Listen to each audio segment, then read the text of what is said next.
Chapter 17 खजाददिम का पुल। Ring की company बालिन की कब्र के पास चुपचाप खड़ी थी। फ्रोडो बिल्बो और बॉने के साथ उसकी पुरानी दोस्ती के बारे में सोच रहा था और बालिन की बहुत पहले शायर की यात्रा के बारे में भी। पहाड़ों में उस धूल भरे कमरे में ऐसा लग रहा था कि यह 1000 साल पहले की बात है और दुनिया के दूसरी तरफ है।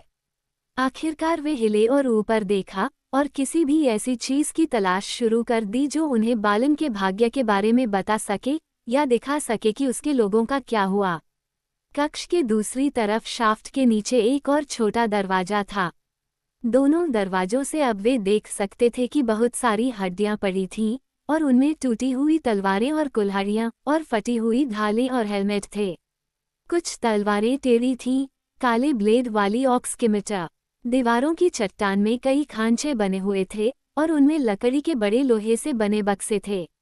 सभी टूट गए थे और लूट लिए गए थे, लेकिन एक के टूटे हुए ढक्कन के पास एक किताब के अवशेष पड़े थे। इसे काटा गया था, छुरा घोंपा गया था और आंशिक रूप से जला दिया गया था, और यह काले और पुराने खून जैसे अन्य काले निशानों से इतना सना हुआ था कि इसे बहुत कम पढ़ा जा सकता था। गैंडाल्फ ने इसे सावधानी से उठाया, लेकिन जब उसने इसे स्लैब पर रखा तो पत्तियां चटकने लगीं और टूट गईं। उसने कुछ देर तक बिना कुछ बोले इसे ध्यान से पढ़ा। फ्रोडो और गिमली उसके बगल में खड़े थे। जब उसने सावधानी से पत्तियों को पलटा तो उन्होंने देखा कि वे कई अलग अलग हाथों द्वारा लिखी गई थीं, रूनों में, मोरिया और डेल दोनों की, और यहाँ वहाँ एल्विश लिपि में। अंत में गैंडाल्फ ने ऊपर देखा। ऐसा लगता है कि यह भाग्य का रिकॉर्ड है, उन्होंने कहा। बालिन के लोग, मेरा अनुमान है कि यह लगभग 30 साल पहले डिमरिल डेल में उनके आने से शुरू हुआ। पन्नों पर उनके आने के बाद के वर्षों को संदर्भित करने वाली संख्याएं प्रतीत होती हैं। शीर्ष पृष्ठ पर एक 3 अंकित है, इसलिए शुरुआत से कम 2 गायब हैं। इसे सुनो। हमने महान द्वार और गाद से ओर्क्स को बाहर निकाल दिया। मुझे लगता है अगला शब्द धुंधला और जला हुआ है। शायद कमरे में हमने उज्ज्वल में कई लोगों को मार डाला। मुझे लगता है घाटी में सूरज फ्लूई एक तीर से मारा गया था। उसने महान को मार डाला। फिर एक धुंधली सी बात है, जिसके बाद मेरा मीर के पास घास के नीचे फ्लूई है। अगली 1-2 लाइन में नहीं पढ़ सकता। फिर आता है हमने उत्तरी छोर के 21वें हॉल को रहने के लिए ले लिया है। मैं नहीं पढ़ सकता कि वहाँ क्या है। एक शाफ्ट का उल्लेख किया गया है। फिर बालिन ने मजाराबुल के चैम्बर में अपनी सीट स्थापित की है। गिमली ने कहा, रिकॉर्ड्स का चैम्बर। मुझे लगता है कि अब हम यहीं हैं खड़ा होना। ठीक है, मैं बहुत दूर तक कुछ नहीं पढ़ सकता, गैंडाल्फ ने कहा। सिर्फ गोल्ड शब्द, ड्यूरिन की कुल्हाड़ी और कुछ हेलमेट। फिर बालिन अब मोरिया का स्वामी है। ऐसा लगता है कि एक अध्याय समाप्त हो गया है। कुछ सितारों के बाद एक और हाथ शुरू होता है और मैं देख सकता हूँ कि हमें सच्चा चांदी मिला है, और बाद में शब्द अच्छी तरह से गढ़ा हुआ, और फिर कुछ मेरे पास यह है। मित्रिल और अंतिम 2 पंक्तियां तीसरे द्वीप के ऊपरी शस्त्रागार की तलाश करने के लिए कुछ पश्चिम की ओर, एक धुंधली होलिंग गेट की ओर जाता है। गैंडाल्फ ने रुककर कुछ पन्ने एक तरफ रख दिए। उसी तरह के कई पन्ने हैं जो जल्दबाजी में लिखे गए हैं और बहुत क्षतिग्रस्त हैं, उसने कहा, लेकिन मैं इस रोशनी में उन्हें बहुत कम समझ सकता हूँ। अब कई पन्ने गायब होने चाहिए, क्योंकि वे 5वें नंबर से शुरू होते हैं, कॉलोनी के 5वें साल, मुझे लगता है। मुझे देखने दो। नहीं, वे बहुत कटे हुए और दागदार हैं, मैं उन्हें नहीं पढ़ सकता। हम सूरज की रोशनी में बेहतर कर सकते हैं। रुको, यहाँ कुछ है। एक बड़ा बोल्ड हाथ एल्विश लिपि का उपयोग कर रहा है। गिमली ने जादूगर की बांह पर नजर डालते हुए कहा, यह होरी का हाथ होगा। वो अच्छी तरह और तेजी से लिख सकता था और अक्सर एल्विश अक्षरों का इस्तेमाल करता था। मुझे डर है कि उसके पास निष्पक्ष रूप से दर्ज करने के लिए बुरी खबरें थीं, गैंडाल्फ ने कहा। पहला स्पष्ट शब्द दुख है, लेकिन बाकी की पंक्ति खो जाती है जब तक कि यह एस्ट्रे में समाप्त न हो जाए। हाँ, ये कल होना चाहिए। उसके बाद 10 नवंबर का दिन था। मोरिया के भगवान बालिन डिमरिल डेल में गिर गए। वह मेरा मीर में देखने के लिए अकेले गए। एक ऑक ने उन्हें एक पत्थर के पीछे से गोली मार दी। हमने ऑक को मार डाला, लेकिन कई और। पूर्व से सिल्वर लोड तक। पृष्ठ का शेष भाग इतना धुंधला है कि मैं मुश्किल से कुछ समझ पा रहा हूँ, लेकिन मुझे लगता है कि मैं पढ़ सकता हूँ कि हमने द्वार बंद कर दिए हैं और फिर उन्हें लंबे समय तक रोक कर रख सकते हैं, और फिर शायद भयानक और पीड़ित। बेचारा बालिन। ऐसा लगता है कि उसने जो उपाधि ली थी वह 5 साल से भी कम समय तक बनी रही। मुझे आश्चर्य है कि उसके बाद क्या हुआ, लेकिन अंतिम कुछ पृष्ठों को समझने का समय नहीं है। यह सभी का अंतिम पृष्ठ है। उसने रुककर आह भरी। ये पढ़कर बहुत दुख होता है, उन्होंने कहा। मुझे डर है कि उनका अंत क्रूर था। सुनो, हम बाहर नहीं निकल सकते। हम बाहर नहीं निकल सकते। उन्होंने ब्रिज और दूसरा हॉल ले लिया है। फ्रबर और लूनी और नबली वहां गिर गए। फिर 4 लाइनें ऐसी हैं कि मैं केवल 5 दिन पहले ही पढ़ सकता हूँ। आखिरी लाइनें पूल से वेस्टगेट की दीवार तक जाती हैं। पानी में मौजूद वॉचर ने यूइन को ले लिया। हम बाहर नहीं निकल सकते। अंत आता है, और फिर ड्रम, गहरे में ड्रम बजते हैं। मुझे आश्चर्य है कि इसका क्या मतलब है। आखिरी बात जो लिखी गई है वह एल्फ लेटर के अनुगामी स्क्रॉल में है। वे आ रहे हैं। इससे ज्यादा कुछ नहीं है। गैंडाल्फ रुक गया और चुपचाप खड़ा रहा। सोचा। अचानक ही कंपनी के लोगों में डर और भय का माहौल छा गया। गिमली ने बड़बड़ाते हुए कहा, हम बाहर नहीं निकल सकते। हमारे लिए यह अच्छा था कि तालाब थोड़ा डूब गया था और चौकीदार दक्षिणी छोर पर सो रहा था। गैंडाल्फ ने अपना सिर उठाया और चारों ओर देखा। ऐसा लगता है कि उन्होंने दोनों दरवाजों के पास आखिरी लड़ाई लड़ी है, उसने कहा, लेकिन उस समय तक बहुत से लोग नहीं बचे थे। इस तरह मोरिया को फिर से जीतने का प्रयास समाप्त हो गया। ये बहादुरी भरा था लेकिन मूर्खतापूर्ण था। अभी समय नहीं आया है। अब मुझे डर है, हमें फिंडिन के बेटे बालिन को अलविदा कहना होगा। यहाँ उसे अपने पूर्वजों के हॉल में लेटा होना चाहिए। हम ये पुस्तक, मज़ाराबुल की पुस्तक लेंगे और बाद में इसे और अधिक ध्यान से देखेंगे। बेहतर होगा कि आप इसे रखें, गिमली, और अगर आपको मौका मिले तो इसे वापस डिबिन ले जाएं। यह उसे दिलचस्प लगेगा, हालांकि यह उसे बहुत दुखी करेगा। आओ, चलें। सुबह बीत रही है। हमें किस रास्ते जाना चाहिए? बोरोमीर ने पूछा। वापस हॉल में, गैंडाल्फ ने उत्तर दिया।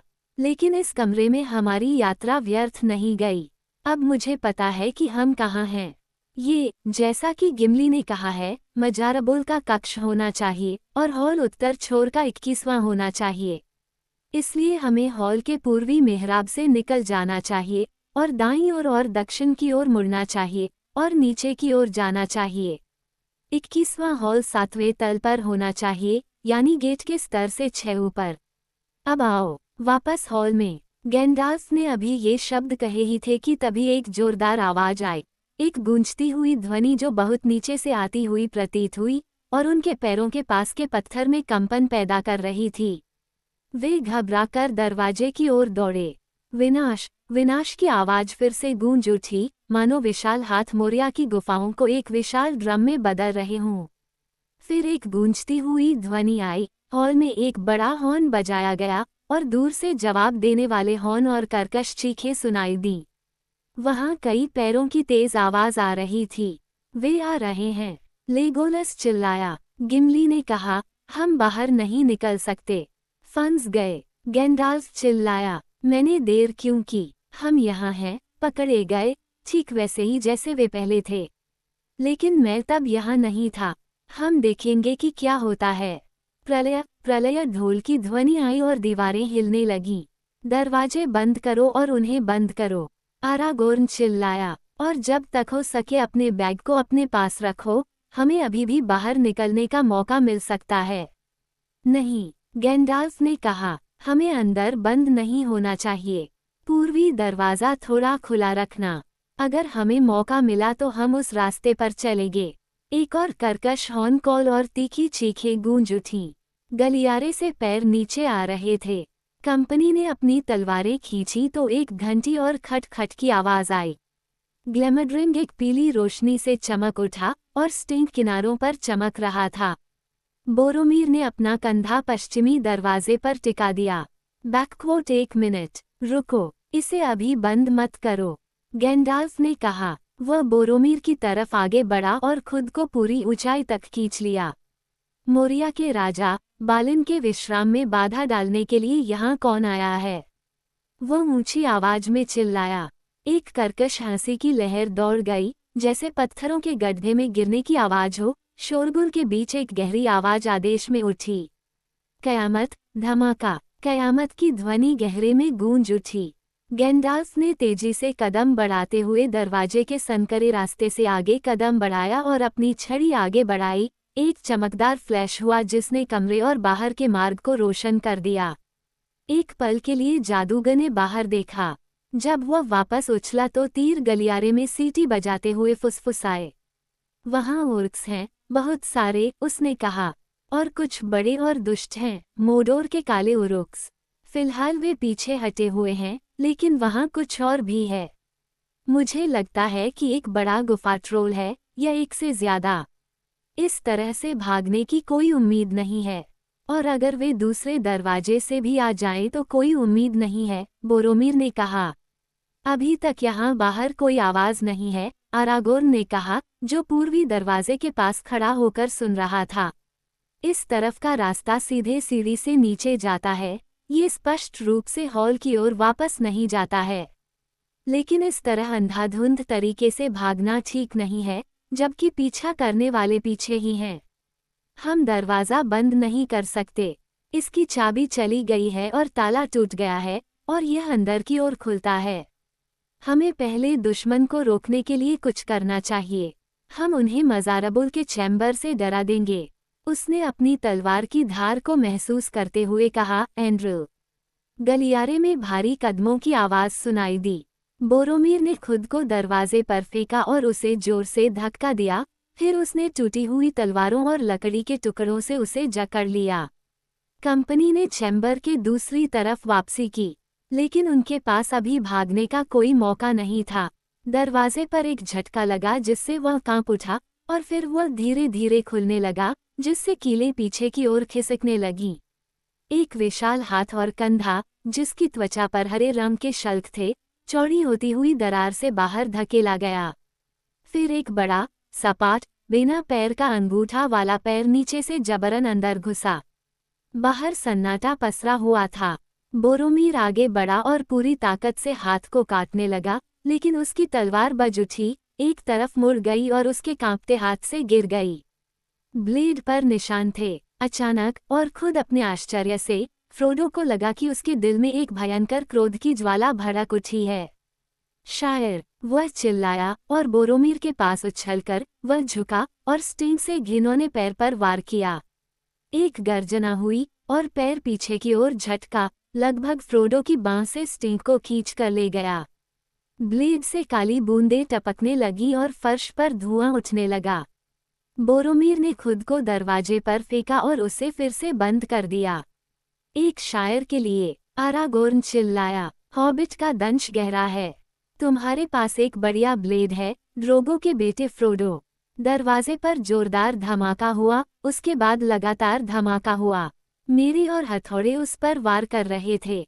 वह टूट गया और लड़खड़ाकर पीछे की ओर चला गया, और दरवाज़ा अचानक चौड़ा हो गया।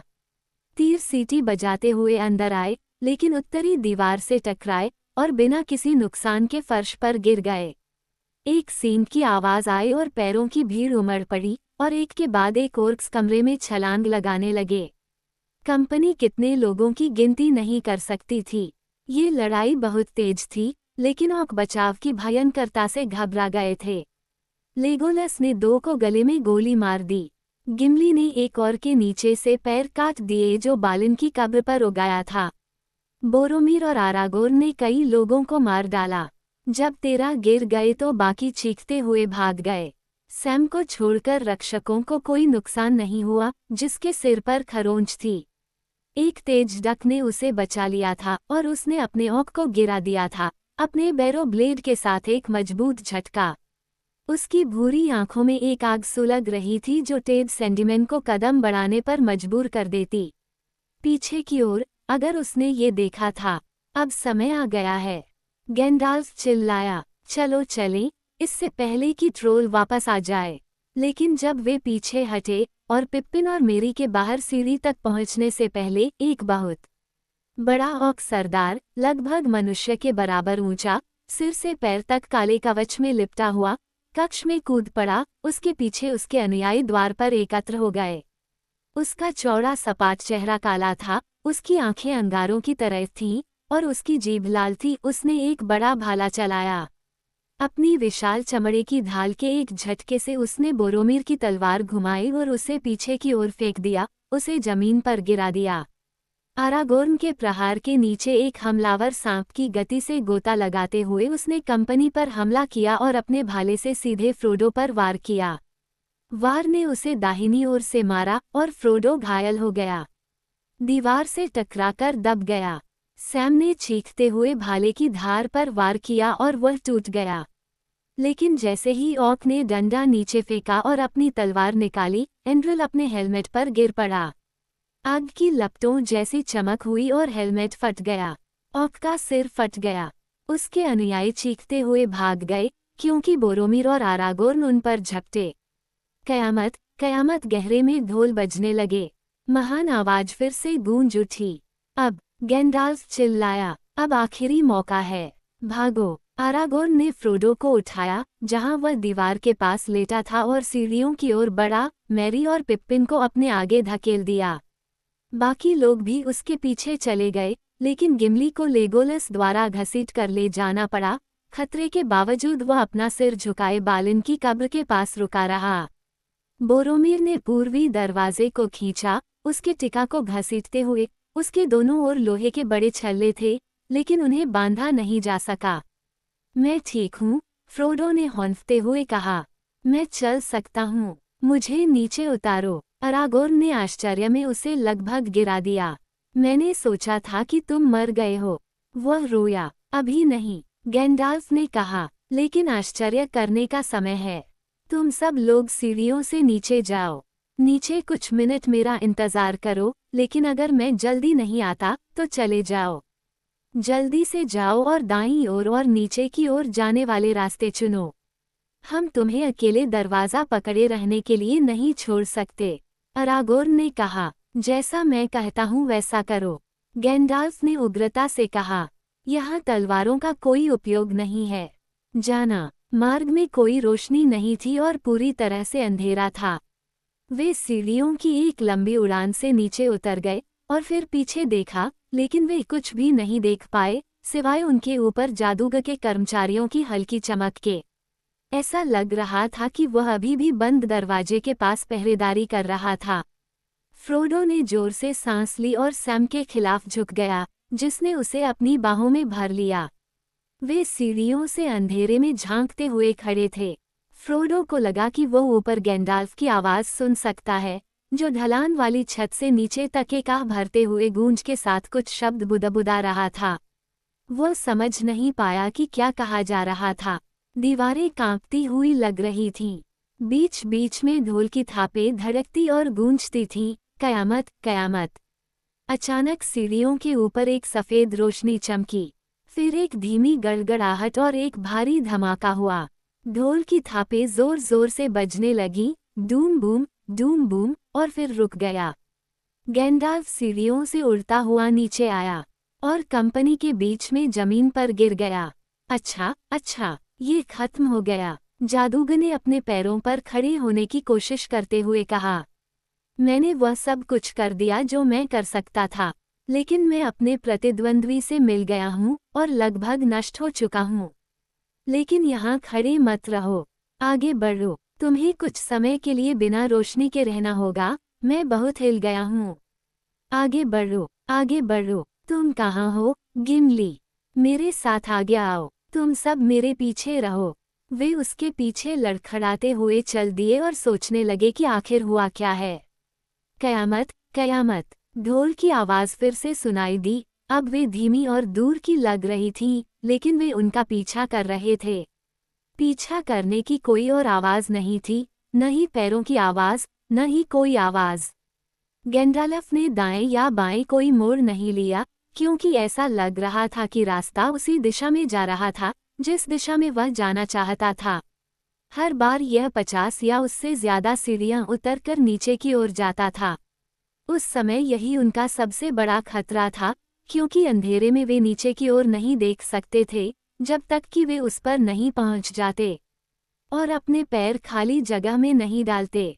गैंडाल्फ ने अंधे आदमी की तरह अपनी छड़ी से जमीन को टटोला। 1 घंटे के बाद वे 1 मील या शायद उससे भी ज्यादा चले गए थे और कई सीढ़ियां उतर चुके थे। अभी भी पीछा करने की कोई आवाज नहीं आई थी। लगभग उन्हें उम्मीद होने लगी थी कि वे बच निकलेंगे। 7वीं सीढ़ी के नीचे गैंडाल्फ रुक गया। गर्मी बढ़ रही है, उसने हौंफते हुए कहा। अब हमें कम से कम गेट के स्तर तक तो पहुंच जाना चाहिए। मुझे लगता है कि हमें जल्दी ही बाएं हाथ की ओर मुड़ना चाहिए जो हमें पूर्व की ओर ले जाए। मुझे उम्मीद है कि यह ज्यादा दूर नहीं होगा। मैं बहुत थक गया हूँ। मुझे यहाँ एक पल आराम करना चाहिए, भले ही अब तक पैदा हुए सभी ओर्क हमारे पीछे पड़ जाएं। गिमली ने उसका हाथ पकड़ा और उसे नीचे सीढ़ी पर बैठाया। उसने पूछा, दरवाजे पर ऊपर क्या हुआ? क्या तुम ढोल बजाने वाले से मिले? मुझे नहीं पता, गैंडाल्फ ने जवाब दिया। लेकिन मैंने पाया कि अचानक मेरे सामने कुछ ऐसा आ गया है जो मैंने पहले कभी नहीं देखा था। मुझे कुछ और नहीं सूझा, सिवाय इसके कि मैं दरवाज़ा बंद करने की कोशिश करूं। मैं बहुत से लोगों को जानता हूं, लेकिन उस तरह की चीज़ें सही तरीके से करने के लिए समय की ज़रूरत होती है, और तब भी ताकत से दरवाज़ा तोड़ा जा सकता है। जब मैं वहां खड़ा था तो मुझे दूसरी तरफ से ओर्क की आवाज़ें सुनाई दे रही थीं। मुझे लगा कि किसी भी पल वे इसे तोड़ देंगे। मैं सुन नहीं पाया कि क्या कहा जा रहा था। ऐसा लग रहा था कि वे अपनी ही घिनौनी भाषा में बात कर रहे थे। मैंने सिर्फ इतना सुना कि घोष, जिसका अर्थ है आग। फिर कुछ दरवाजे के माध्यम से कक्ष में आया और ओर्क्स खुद डर गए और लोहे की अंगूठी को पकड़ लिया, और फिर उसने मुझे और मेरे मंत्र को देखा। मुझे लगा कि यह चुप है। यह क्या था, इसका मैं अनुमान नहीं लगा सकता, लेकिन मैंने कभी ऐसी चुनौती महसूस नहीं की। जवाबी जादू भयानक था। इसने मुझे लगभग तोड़ दिया। एक पल के लिए दरवाजा मेरे नियंत्रण से बाहर हो गया और खुलने लगा। मुझे आदेश का एक शब्द बोलना पड़ा। ये बहुत ज्यादा तनाव साबित हुआ। दरवाजा टुकड़ों में फट गया। बादल जैसा कुछ काला अंदर की सारी रोशनी को रोक रहा था, और मैं सीढ़ियों से पीछे की ओर फेंका गया। पूरी दीवार ढह गई, और मुझे लगता है कि कमरे की छत भी ढह गई। मुझे डर है कि बालिन को बहुत गहराई में दफनाया गया है, और शायद वहाँ कुछ और भी दफन है। मैं नहीं कह सकता, लेकिन कम से कम हमारे पीछे का रास्ता पूरी तरह से बंद था। मैंने कभी इतना थका हुआ महसूस नहीं किया, लेकिन ये बीत रहा है। और अब तुम्हारा क्या, फ्रोडो? ऐसा कहने का समय नहीं था, लेकिन जब तुमने यह बात कही, तो मैं अपने जीवन में कभी इतना खुश नहीं हुआ। मुझे डर था कि यह एक बहादुर लेकिन मृत हॉबिट था जिसे अरागोन ले जा रहा था। मेरे बारे में क्या? फ्रोडो ने कहा, मैं जीवित हूँ, और मुझे लगता है कि मैं पूरी तरह स्वस्थ हूँ। मैं चोटिल हूँ और दर्द में हूँ, लेकिन ये बहुत बुरा नहीं है। ठीक है, अरागोन ने कहा, मैं केवल इतना कह सकता हूँ कि हॉबिट इतने कठोर पदार्थ से बने होते हैं कि मैंने कभी ऐसा नहीं देखा। अगर मुझे पता होता, तो मैं ब्री के सराय में नरमी से बात करता। उस भाले के वार ने जंगली सुआ को भी घायल कर दिया होता। फ्रोडो ने कहा, खैर, मुझे ये कहते हुए खुशी हो रही है कि इसने मुझे छुरा नहीं मारा, हालांकि मुझे ऐसा लग रहा है जैसे मैं हथौड़े और निहाई के बीच फंस गया हूँ। उसने और कुछ नहीं कहा। उसे सांस लेने में तकलीफ हो रही थी। गैंडाल्फ ने कहा, तुम बिल्बो की तरह दिखते हो। तुम्हारे बारे में जो दिखता है, उससे कहीं ज्यादा है, जैसा कि मैंने बहुत पहले उसके बारे में कहा था। फ्रोडो को आश्चर्य हुआ कि क्या इस टिप्पणी का मतलब उससे कहीं ज्यादा है जो कहा गया था। वे फिर आगे बढ़े। कुछ ही देर में गिमली बोला। अंधेरे में उसकी आंखें तेज थीं। उसने कहा, मुझे लगता है कि आगे रोशनी है, लेकिन ये दिन का उजाला नहीं है। ये लाल है। यह क्या हो सकता है? घविश, गैंडाल्फ ने बड़बड़ाया। मुझे आश्चर्य है कि क्या उनका यही मतलब था, कि निचले स्तरों में आग लगी हुई है। फिर भी, हम केवल आगे बढ़ सकते हैं। जल्द ही रोशनी स्पष्ट हो गई और सभी को दिखाई देने लगी। यह उनके सामने गलियारे के नीचे दीवारों पर टिमटिमा रही थी और चमक रही थी। अब वे अपना रास्ता देख सकते थे। सामने सड़क तेजी से नीचे की ओर झुकी हुई थी और कुछ दूर आगे एक छोटा सा मेहराब था। इसके माध्यम से चमकती हुई रोशनी आ रही थी। हवा बहुत गर्म हो गया। जब वे मेहराब के पास पहुंचे तो गैंडाल्फ ने उन्हें इंतजार करने का संकेत देते हुए वहां से गुजरने का संकेत दिया। जब वह दरवाजे के ठीक सामने खड़ा था तो उन्होंने देखा कि उसका चेहरा लाल रंग की चमक से चमक रहा था। वह जल्दी से पीछे हट गया।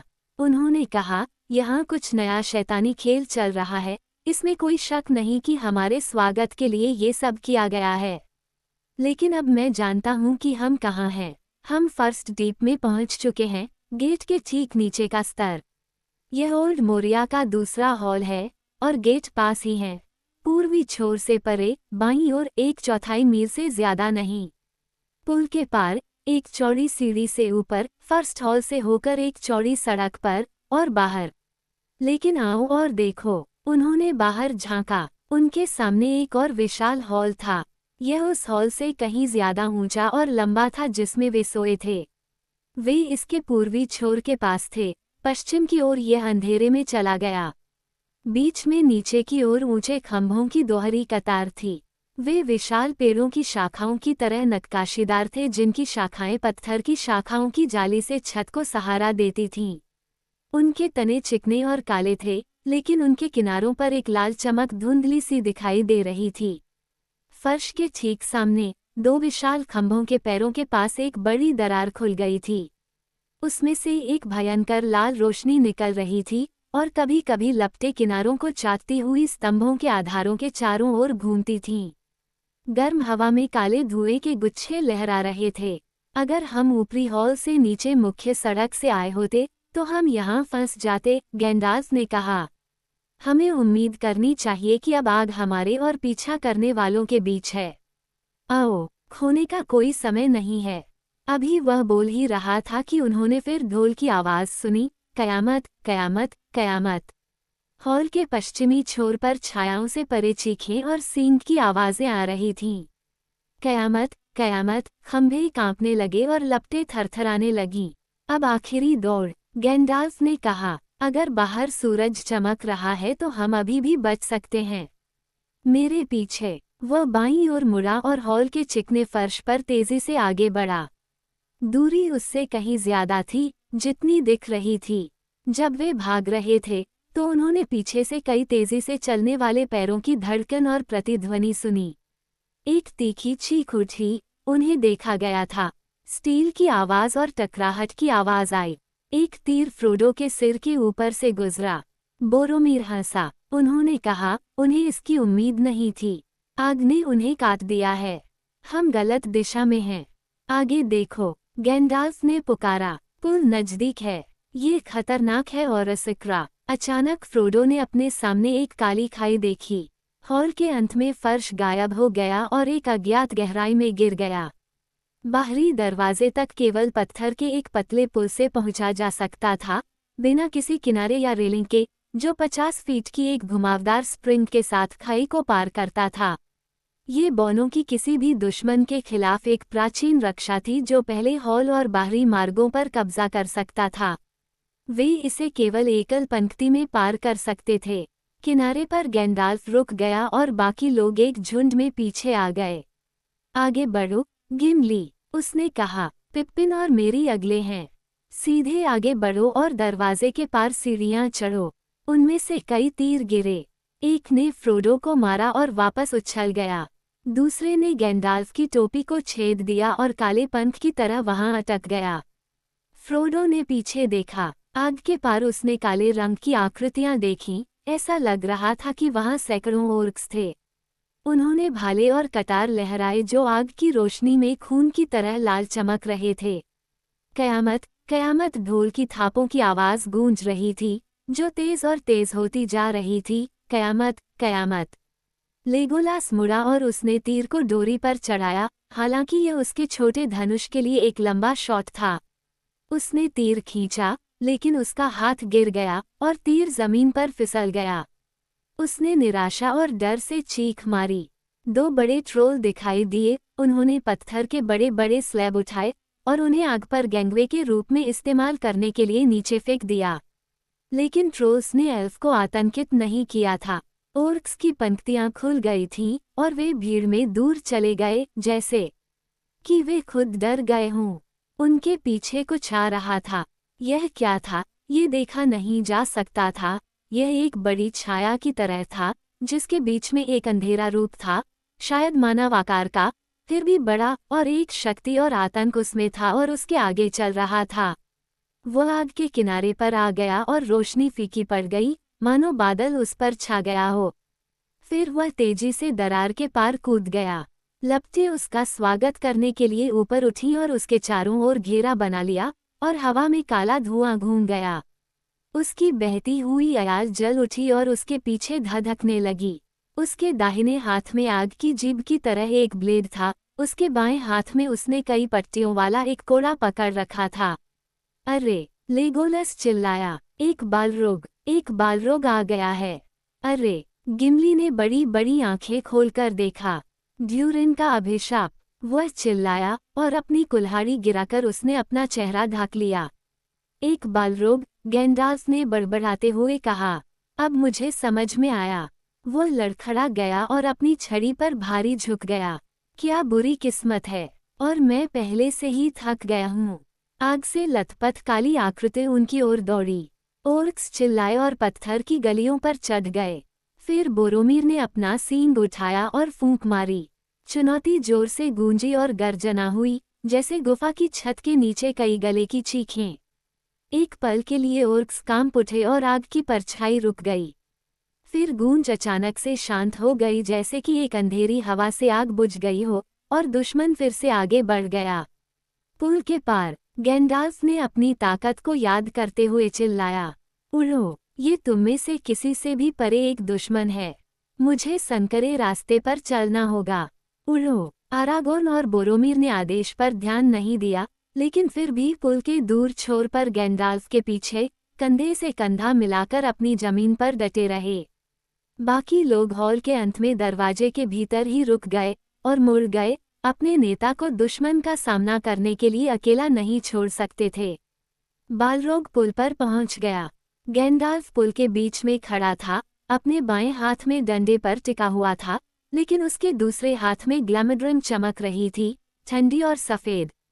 उसका दुश्मन फिर से रुक गया, उसका सामना करते हुए, और उसके चारों ओर छाया 2 विशाल पंखों की तरह फैल गई। उसने चाबुक उठाया, और पट्टियां चीखने लगीं और फटने लगीं। उसके नथुने से आग निकल रही थी, लेकिन गैंडाल्फ दृढ़ रहा। तुम आगे नहीं बढ़ सकते, उसने कहा। ओर्क्स स्थिर खड़े रहे, और चारों ओर सन्नाटा छा गया। मैं गुप्त अग्नि का सेवक हूँ, अनूर की ज्वाला का स्वामी हूँ। तुम आगे नहीं बढ़ सकते। उडिन की ज्वाला, अंधेरी अग्नि तुम्हारा कुछ नहीं बिगाड़ पाएगी। छाया में वापस जाओ, तुम आगे नहीं बढ़ सकते। बालरोग ने कोई जवाब नहीं दिया। ऐसा लग रहा था कि उसमें आग बुझ गई है, लेकिन अंधेरा बढ़ता जा रहा है। वह धीरे धीरे पुल पर आगे बढ़ा और अचानक वह बहुत ऊंचाई पर पहुंच गया, और उसके पंख दीवार से दीवार तक फैल गए, लेकिन फिर भी गैंडाल्फ को देखा जा सकता था, जो अंधेरे में चमक रहा था।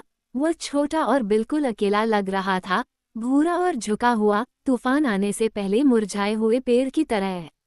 छाया से एक लाल तलवार जलती हुई निकली। ग्लैमड्रिम ने जवाब में सफ़ेद चमक बिखेरी। एक जोरदार टक्कर हुई और सफ़ेद आग की एक धार निकली। बालरोग पीछे गिर गया और उसकी तलवार पिघले हुए टुकड़ों में उड़ गई। जादूगर पुल पर डगमगाया, एक कदम पीछे हटा और फिर से स्थिर हो गया। आप पास नहीं हो सकते, उसने कहा। एक छलांग में बालरोग पुल पर कूद पड़ा। उसका चाबुक घूम गया और फुफकारने लगा। वह अकेले नहीं खड़ा हो सकता। आरागोर्न अचानक चिल्लाया और पुल के साथ वापस भाग गया। अलेंडिल, वह चिल्लाया, मैं तुम्हारे साथ हूँ, गैंडाल्फ। गोंडोर, बोरोमीर चिल्लाया और उसके पीछे कूद पड़ा। उस समय गैंडाल्फ ने अपनी छड़ी उठाई और जोर से चिल्लाते हुए अपने सामने बने पुल पर प्रहार किया। छड़ी टूटकर उसके हाथ से गिर गई। सफेद लपटों की एक चमकदार चादर उठी। पुल टूट गया। बालरोग के पैरों के ठीक सामने ये टूट गया और जिस पत्थर पर यह खड़ा था वह खाई में जा गिरा, जबकि बाकी पत्थर स्थिर रहे, शून्य में फेंकी गई चट्टान की जीभ की तरह कांपते हुए।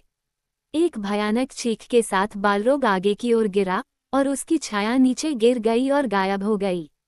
लेकिन गिरते समय भी उसने अपना चाबुक घुमाया और पट्टियां जादूगर के घुटनों के चारों ओर बंध गईं और उसे घसीटते हुए किनारे पर ले गईं। वो लड़खड़ा गया और गिर गया, व्यर्थ में पत्थर को पकड़ लिया और रसातल में फिसल गया। उड़ जाओ मूर्खों, वह चिल्लाया और चला गया। आग बुझ गई और चारों ओर अंधकार छा गया। कंपनी के लोग डर के मारे गड्ढे में घूरते हुए खड़े रहे। जब आरागोन और बोरोमीर वापस उड़कर आए तो पुल का बाकी हिस्सा टूटकर गिर गया। आरागोन ने चीखकर उन्हें जगाया। आओ, अब मैं तुम्हें ले चलता हूँ, उसने पुकारा। हमें उसकी आखिरी आज्ञा माननी होगी। मेरे पीछे आओ। वे दरवाजे के बाहर बड़ी सीढ़ियों पर बेतहाशा लड़खड़ाते हुए चढ़े। अरागोर्न आगे था, बोरोमीर पीछे। ऊपर एक चौड़ा गूंजता हुआ रास्ता था। इसी के साथ वे भागे। फ्रोडो ने अपने बगल में सैम को रोते हुए सुना और फिर उसने पाया कि वह खुद भी भागते हुए रो रहा था। कयामत, कयामत, कयामत, ढोल की थाप पीछे पीछे गूंज रही थी, अब शोकपूर्ण और धीमी कयामत। वे आगे बढ़ते गए। उनके सामने रोशनी बढ़ती गई, बड़ी बड़ी किरणें छत को भेदती हुई आगे बढ़ीं। वे और तेजी से भागे। वे एक हॉल में पहुंचे जो पूर्व दिशा में अपनी ऊंची खिड़कियों से दिन के उजाले से जगमगा रहा था। वे उस हॉल के पार भागे। इसके विशाल टूटे हुए दरवाजों से वे गुजरे और अचानक उनके सामने ग्रेट गेट खुल गए जो धधकती रोशनी का एक मेहराब था। दोनों तरफ ऊंचे दरवाजों के पीछे छाया में ओर्क्स का एक पहरा था, लेकिन दरवाजे टूटकर गिर गए थे। आरागोर्न ने अपने रास्ते में खड़े कप्तान को जमीन पर पटक दिया और बाकी लोग उसके क्रोध से डरकर भाग गए। कंपनी ने उन्हें पीछे छोड़ दिया और उन पर कोई ध्यान नहीं दिया। वे दरवाजों से बाहर भागे और विशाल और पुरानी सीढ़ियों से नीचे कूद पड़े जो मोरिया की दहलीज थी। इस प्रकार अंततः वे आशा से परे आकाश के नीचे आ गए और अपने चेहरों पर हवा का एहसास किया। वे तब तक नहीं रुके जब तक कि उनकी धनुष गोली दीवारों से बाहर नहीं निकल गई। डिमरिल डेल उनके इर्द गिर्द था। उस पर धुंधले पहाड़ों की छाया थी, लेकिन पूर्व की ओर जमीन पर सुनहरी रोशनी थी। दोपहर के बाद सिर्फ 1 घंटा था। सूरज चमक रहा था, बादल सफेद और ऊंचे थे। उन्होंने पीछे देखा। पहाड़ की छाया के नीचे गेट के मेहराब पर अंधेरा छा गया। धरती के नीचे और बहुत दूर तक ढोल की धीमी आवाज गूंज रही थी, कयामत। एक पतला काला धुआं निकल रहा था। कुछ और दिखाई नहीं दे रहा था, चारों ओर की घाटी खाली थी। कयामत। अंत में दुख ने उन्हें पूरी तरह से जकड़ लिया और वे बहुत देर तक रोते रहे। कुछ लोग चुपचाप खड़े थे, कुछ जमीन पर गिरे हुए थे। कयामत, कयामत। ढोल की आवाज धीमी पड़ गई।